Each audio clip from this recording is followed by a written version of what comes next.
Hi everybody, welcome back to my channel. This is Kriti and I'm back with another interview on my YouTube channel.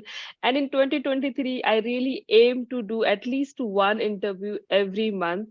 So if you haven't already subscribed to my YouTube channel to know more about life in Denmark, please do that. Today's video will focus on PhD in Denmark. And as I'm not the expert in topic, I found someone who recently finished the PhD here in Denmark. And in this interview, I'm going to ask her all the questions that I've been receiving about PhD in Denmark. So let's get started with this week's video.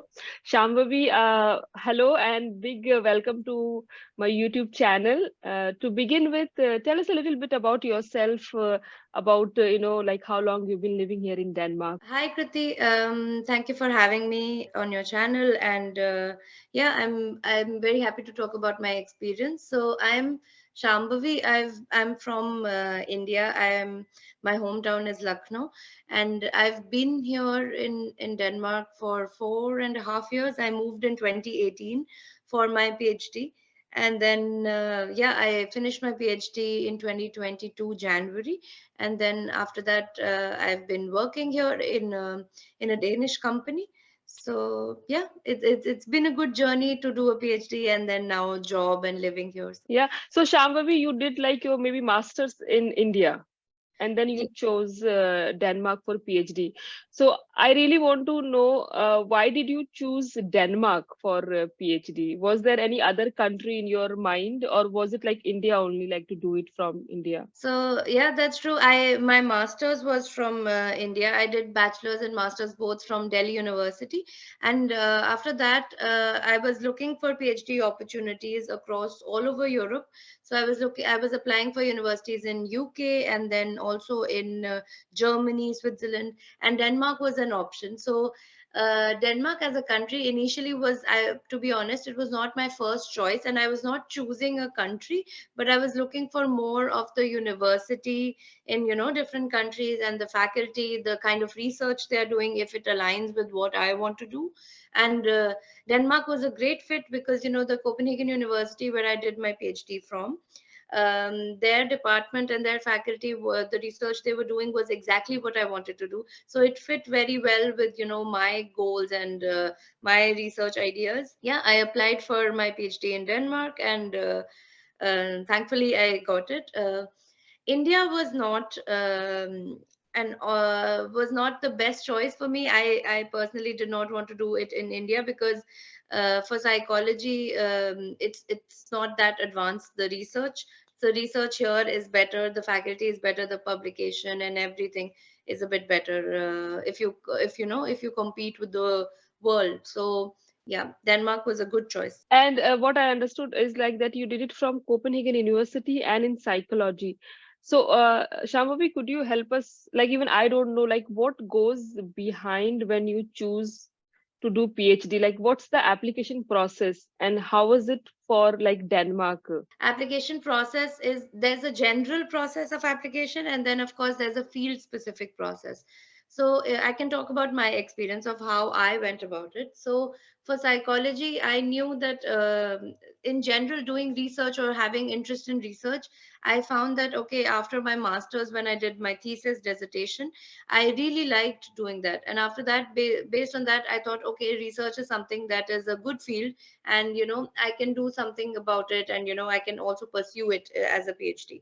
So that was my sort of learning point, and that helped me prepare for a PhD degree, my master's thesis. And then for a PhD application, there are two ways to go about it. So first is the general way, where you can, have your own, if you have your own research idea proposal, so you can write a small research proposal of, what exactly you want to do, the research question, and then you can find people around the world in different universities, different faculties who are doing something similar, who are doing similar work that you want to do, and you can reach out to those professors or those yeah people in those universities. You can write them emails, reach out to them, tell them that, share your proposal with them, that this is something that you would like to do as part of your PhD, and if they are interested, they will write back to you, and then you can take it forward. So they can either you apply for a funding together with that professor, or if they have a funding already, then you can go and Yeah. um, or start working on that. So this is the first way to do it. And then the other way would be that you already find published positions for research, which is very similar to job positions. So you can go on these like PhD portals, like job portals, and you can find published positions of research positions, which basically means that the professor already has a funding, and he has a more or less structured project that he has received money for, and he is looking for people who will work on those projects.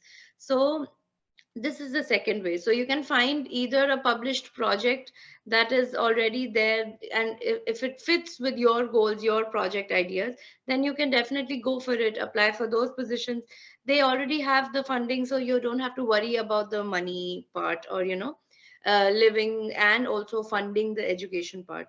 So that is also the second way to do a PhD or application. So what do you think, like what is most common? Like did you get it through like way one or way two? Yeah, so when I started my PhD like application journey, I started with the first way, because that is what I knew. I did not know that you can go on these job portals and apply for that. So I started with that. I had an idea in mind of what I wanted to do. I created a proposal. I wrote to a lot of people, but honestly speaking, it's the more difficult like way of doing things, because if you write to 100 professors, only like two write back to you. The ratio is very less. So if you yeah, so it's like hit and miss. So sometimes professors write back to you, sometimes they write back to you giving you a positive feedback, but then they don't have the money, or they don't have the resources. They are already they have more than enough PhD students, so they don't have space for you. So a lot of times this approach is a bit counterproductive, that it's a long process. Yeah. Either yeah, so yeah, it's a bit difficult to get it through this approach. So I was doing both. When I started, I was doing this way, but then at some point I decided to, okay, look for published positions as well. So I looked at that, and thankfully I found a position which was exactly what I wanted to do. So Yeah. it was very similar. And also with this published positions, one thing to note is you have to see if the project is a bit very structured. So you know that, okay, the researcher or professor wants exactly this, and you cannot make any changes in the way the research is going to be done in the PhD. Or it's loosely structured. The idea, the heading is there, but you can of course design your own project around that topic. So a good way is you can write to the professor. In every ad, you can all there's always a contact person. You can Yeah. write to them, you can ask them questions about your insecurities. It is very similar to a job application. Write to them knowing asking about if they have if it's structured, if it's loosely structured, how much flexibility one has in this project. Yeah, so my PhD like application was through the second way, where I found a project which was similar to my goals, and I applied for that in Denmark. Yeah. So it's very important that you ask all the questions. And for the second way, I assume to get selected, there would be some interviews. How is that thing happens? Yeah, so that is also again similar to job applications. There's usually a CV that you sent, and then a cover letter that one has to write about your interest or motivation to do a PhD. Sometimes they also ask you questions like why this topic is interesting for you. So why not only PhD, but like PhD within this topic. So you have to sometimes like write a little bit about that. And then based on your application, they ask also, sometimes they ask about if one has academic experience, research experience before, and they have published something. So that is always a plus point if you have done some academic work before. And after that, they like for me, they invited me for first round of interview, which was with my supervisor at that time. So it was a 1 hour interview about basic things, my research experience, and then a second round interview. And all of this was remotely because I was still in India. Yeah. So they had all these interviews, two interviews with me, and then within a month of me applying, and then with the interviews, I received an answer from them. Shambhavi, when we talk about, job, like finding a job in Denmark, like it is very difficult to find a job. There is a way like to write Danish way to write your application. But do you think that with PhD, they are very much like, they welcome everybody, like all the students from all part of the world? How was your experience with the interview and everything? Yeah, so PhD is more flexible. Like PhDs or research centers or research groups are a bit more flexible from compared to jobs and organizations, because they have an open pool. They want candidates from everywhere. So my research experience was also the same. My professor, my supervisor he's actually German, so he had two positions. And yeah, so it was one of them was me, and then the other one was a Danish person. But they interviewed a lot of candidates and everything. So PhD positions, yeah, I would say that one has more openness for that. They Yeah. always want international people coming in to their department, because it also enriches the departments. If international people come in, and then the quality of work is also high. So um, there is no like right way to write a cover letter, I would say, like the Danish way or the German way. It really doesn't matter. I was applying from India from a completely a new perspective. I had no idea of how to what is the cultural way of writing a cover letter. I did not. I just followed a academic approach of mentioning my interest, my motivation, and that helped me get the position. Shambhavi, tell us a little bit about how is life in Denmark when you're doing PhD? Is the salary sufficient for a decent life? How is like the work-life balance? Yeah, so I would say Denmark is one of the best countries to do a PhD. Firstly, the PhD duration is 3 years in Denmark.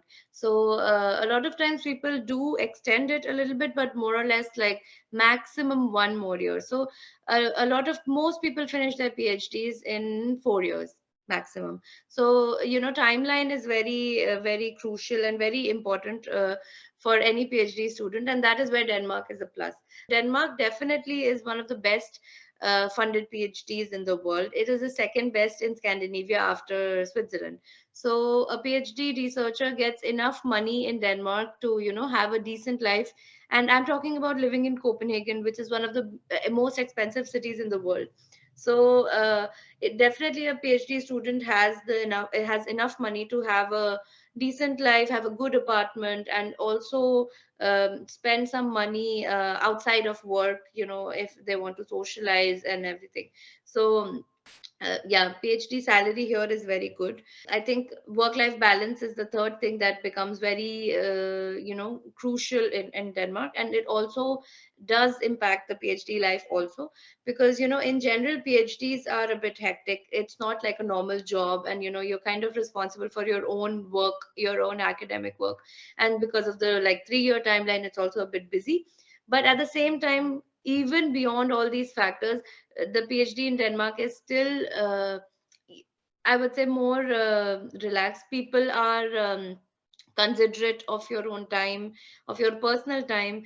There is a good work-life balance. People are entitled. All the PhD students are entitled of 5 weeks of vacation, like all other employees in Denmark. So, work-life balance is definitely a big plus point in Denmark.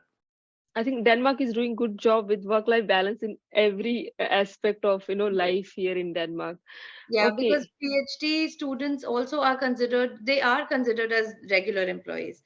So they are not seen as, master students. So you're kind of like in a bridge. So that's why they are, the work is more independent. It's exactly like a regular employee. The perks are like that. So it's really a good place to work. But do you work like individually, or do you like, I think in PhD you have a supervisor, but do you have any other students working together? How is it? Yeah, so with the I mean, a lot of times it can be both. So there is a supervisor, of course, who is, helping with the PhD and, guiding you and all of that. But then a lot of times you can also be in a research group where there is more than one PhD student. So the same supervisor can have at least three or four PhD students. They can all have their own projects, their own work, but they can also collaborate with other people. And that is very good because, you're in it's like a team, so you work like a team on, different projects, but at the end of the day, some projects are your own, some projects are owned by other PhD students. So it is collaborative and independent at the same time, so you're kind of like switching between both. It also helps with, team morale, or also like knowing people, getting familiarized with the people here, their work ethic. And it really helps with doing a PhD because you can share your experiences, your learnings with each other. Shambhavi, now that you are like having a job, so how was it? Because I know people always ask this question, like doing masters. So will it be easy to find a job after masters in Denmark? But how is the thing with PhD? Like, was it easy for you to find a job, or what's the process? Yeah, so after PhD, there are two ways to go. Either you go for an academic career, which means either a postdoc or, doing a postdoc or applying for assistant professorship directly. So that is one way of going academic. And then the other way you can go to, public or private sector, corporate organizations. I think the job scenario definitely depends on the field of PhD.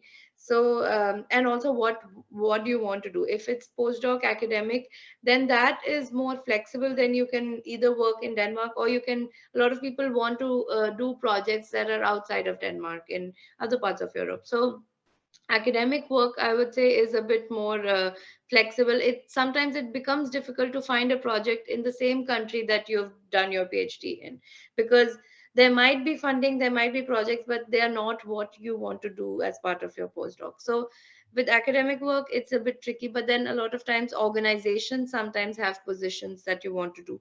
So getting a job in Denmark after a PhD is also very similar to getting a job after a master's. One still has to go through the same process, apply for jobs, and it is, if you're going for the organizations, it's exactly like starting from scratch. So it is the first job, sort of going in organizations, getting it. So it is a bit time taking. Sometimes people take a bit more time to find a position in organizations, but I would say that most PhDs have a record of getting a job in Denmark in the first 6 months of their PhD completion. So I have not seen personally, and also in my department, even though I come from social sciences, I have not seen a PhD who was unemployed more than 6 months after their completion. Okay. So PhDs have a pretty good record of getting a job. And also, I am speaking from a social science perspective. If you are doing a PhD in natural sciences, in pharmaceutical sciences, then definitely you have a better advantage, because Denmark is really good in pharma. So there are a lot of pharmaceutical companies in Denmark. So the people who come from those fields have an edge. They have more opportunities. They have more positions in the market. And you mentioned that, like you can get a job in 6 months, and I have read that when you do a PhD, then if you have not got the job already, if you want to have a job, then there is a 6 months visa which you can extend to find a job. And Yeah. I remember, like, we were talking that there is also a way where you can also extend your visa for a longer term. Could you tell us a little bit more about that? Normally, the visa in Denmark, to like job seeking visa period, is 6 months. It's for every master student, PhD. So anybody who was enrolled in a course, either masters, bachelors, and also even a job person who was doing a job in Denmark, and he got unemployed. Um, then for them, it's a 6 month job seeking period where they can apply, where they can find a job. This is the normal way. But also, students who were enrolled in a course, they can apply for an additional scheme, which is called the establishment card, which is a type of visa. which basically means that once you finish your degree, your course, then you can apply for this card, and it's valid up to 3 years after your education, after you finish your education, which gives, the flexibility for individuals to stay in Denmark for 3 years, even if they do not have a job, and also to move from one job to another easily. So because this visa in general lasts for 3 years, so then they're not dependent on an employer to sponsor their visa within this 3 year period. So it gives the flexibility of individuals to change jobs if it doesn't work out a bit easily than, people who are on the fast track scheme, or pay limit scheme visa. So that is an advantage of the establishment card, but it is only for students, it's not for the working people. So once, for example, now me, because I got my job before I finished my PhD. So I started before that. So I could never apply for the establishment card. Now I'm on this job visa, pay limit scheme visa. So now I cannot avail it because the time Ah. period is immediately after you finish the study. So now that I'm in my job, now if I get unemployed, or if I want to change jobs or something, my normal period will be 6 months. I cannot apply for the establishment card. So this is something to look for when you are already like, studying, and what's the option after the study. And you mentioned that you got the job like while you were doing PhD. So could you share like some tips if you want to share, with people who are doing PhD or would like to come to Denmark for PhD? What can they do to be, in the process of like securing a job after PhD? Securing a job, I think, I mean, PhD journey is generally a bit difficult when, one is working with the thesis and all the other things. So that is there. And then job is also an additional thing because, as internationals, you don't want to be unemployed and you only have a limited time with the visa and everything. So what I did, I also started to look for jobs 6 months before my submission of thesis, just to be secure so that I don't have to be in a position where I'm in the last month of my stay in Copenhagen. So I wanted to be a bit more secure. I was a bit more proactive. So definitely being proactive helps, that you already start looking for positions before 6 months of handing in your thesis. 3 months for some people also work. So it's not like a fixed timeline. I did it, but also because my field is a bit niche, so I wanted to be a bit more secure. And then the other thing is networking really helps. Denmark really is a place where you can make great networks, and it helps you get a job. And that is not only for PhD students, but in general for anyone who is looking for a job in Denmark.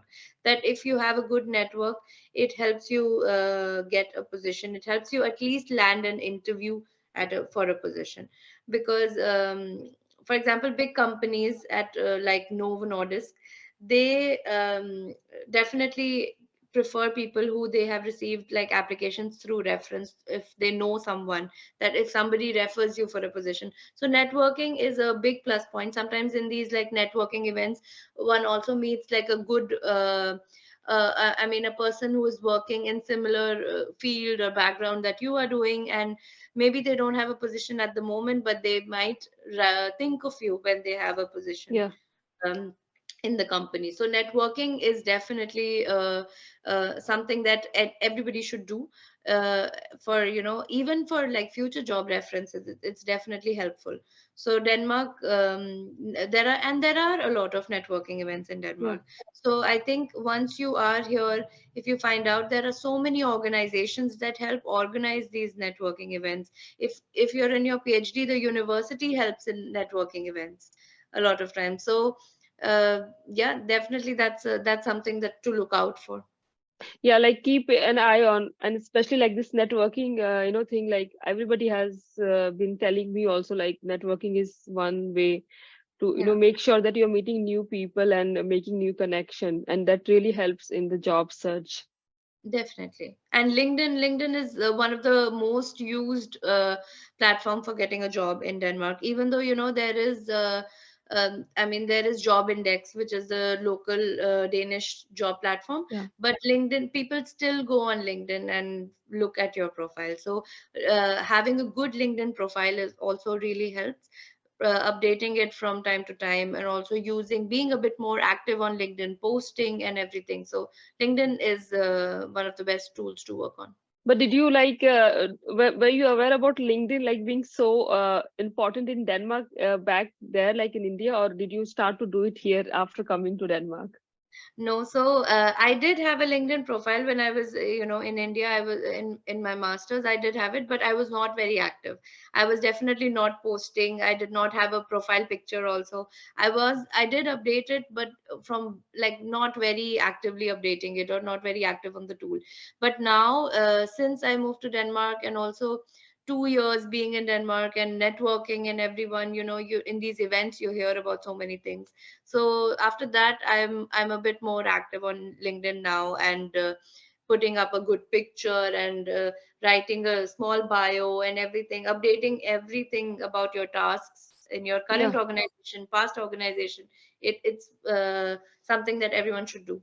Yeah, because they even look for you through LinkedIn, like if they are Yes. looking for candidates. Just to add, and now at on LinkedIn, a lot of times I've also seen academic positions, which is surprising, because academic positions mostly are on university websites, or the PhD portals for jobs. But now LinkedIn is also becoming popular for academic positions. So definitely LinkedIn is a tool to work on. And Shambhavi, so you did like from Copenhagen, like Copenhagen University, but there are a lot of universities like in Denmark, like not Mhm. lot, but there are universities. So, do you think that like people can look at all universities and get to know about everything related to PhD, like application? Definitely, this video will help them. But if they want to go to a particular university, they can go and get all the information on the website. Yes, definitely. And Copenhagen, I agree that Copenhagen University is not the only one. And of course, now I'm seeing a very nice work, and actually very advanced work, in a lot of other universities in Denmark. So there's Copenhagen Business School, there's DTU, then there is, UNSE, and then other cities also, Aarhus University and Aalborg. All of them have great departments. They're doing really good research. So definitely one should not restrict themselves to just Copenhagen University. You can go on the websites, the university websites of each university in Denmark, and one can see the research group. They can find the people, relevant people. They can find positions if they're already published positions in the career section, the job section of the university page, and find everything relevant for applying for that position. Yeah. And of course, if anybody has questions, you can reach out to the contact person. Yeah, and I see like I think Indians also like coming from India, like there are a lot of Indian students all across Denmark. That's what I have been like understanding. Yes, definitely. Even I thought that, Copenhagen was sort of the hub for a lot of international people. But now I see more and more students going to Odense, to Aalborg, and Aarhus. And generally, I also see a lot of good research going on there. So it is, I think, not focusing on the city or the country, but instead focusing on the kind of work you want to do, the kind of research, the field, and how advanced that is in different universities. That is a plus point. So any university can be good for the kind of your work you want to do. Shambhavi, maybe one last question. Like there are a lot of good things about Denmark. Like whenever, like even if you're doing PhD, but maybe one challenge, or was there anything that you felt was a little difficult when you were doing PhD in Denmark? I think one challenge that I would say in general for Denmark is, the cultural difference that we have from India. A lot of Danish people, at least you face, and everyone faces this challenge in different points of their life and being in Denmark. Difficulty to make friends in Denmark, difficulty to socialize with Danish people, because sometimes when you move here as a new student in as part of your masters or PhD, or you move for a job, you kind of are alone. So it's difficult to break through that social circle. And it's the same as a PhD. I had this challenge that, getting to talk to people within the university as well. Getting to know Danish people, getting to talk to them, sharing my experiences with them. So that is a bit challenge, because breaking through social groups. But I would say that now it's getting a bit better. I've seen, even since I moved here, I've seen, Facebook groups where a lot of international people reach out to each other. And then also they meet for different social occasions, and also, for there are specific groups based on different occupations. Yeah, Like in my research group and in my university, now there is a group of PhD students who are all international, and they share their experiences of being a PhD student in Denmark. So that really helps for socializing and getting to know and getting a bit comfortable with the situation around you. So now I think there is a lot of resources. So it was a challenge, and it still will be a challenge, but there are ways to counter that challenge. yeah.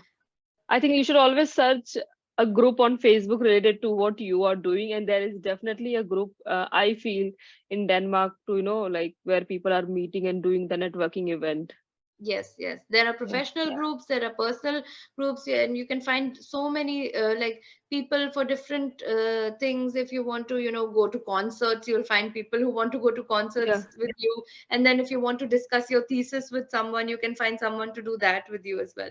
So it's really nice that, now international people are reaching out. Even Danish people, some people can be very friendly and be very helpful. But did you feel like the need of knowing the language at some point while you were doing PhD? Was that a requirement? Living in Copenhagen and not knowing Danish was not a challenge, particularly because in Copenhagen, being the capital, everybody speaks very fluent English here. So it was never a challenge for me. It was never a difficulty for me. Everybody could easily switch to English. Everybody understands English. That was a good thing. And also being in the university, the working language is English. Everything you write, everything you do, all research work is in English. Um, so that was a good thing, but of course there are departments that can be doing research work in Danish also, if there is a specific Danish literature research. So of Yeah, course there can be departments who are very Danish language oriented, so that can be a challenge.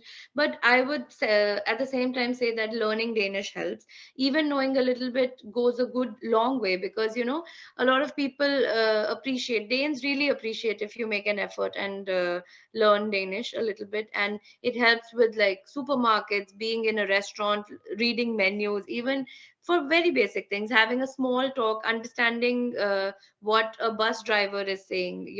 So some level of Danish really helps to integrate and also understand what's going around you, and not being completely clueless. So even though Google Translate is there, everybody can Google Translate, but still I think understanding like basic road signals and yeah, train signals, it really helps. yeah. So like, did you start to learn the language now, like after PhD? Yeah, so in my PhD, I started learning. I did like module 1 for Danish, so I can understand a little bit of Danish. But now I'm going to continue more, because in the PhD, everyone is so busy, and we don't know if we want to live in this country. So I mean, it's a big commitment to learn a language. So now I'm starting again. I'm going to learn a bit more now. Okay, and Shambhavi, thank you so much for your time today. I think this video definitely gives a lot of information related to PhD, and I hope I can also write your name maybe in the description so that if people want to search on LinkedIn about you, they can connect with you related to PhD. Yes, definitely. I would be very happy to help anyone who needs any help with a PhD in Denmark. Thank you so much for you for watching the video. Let me know in the comment any questions if you have about PhD. Maybe I can do another interview about the same topic as I did for masters. But that was the video for this week. I'll see you next Friday. Till then, take care and bye bye.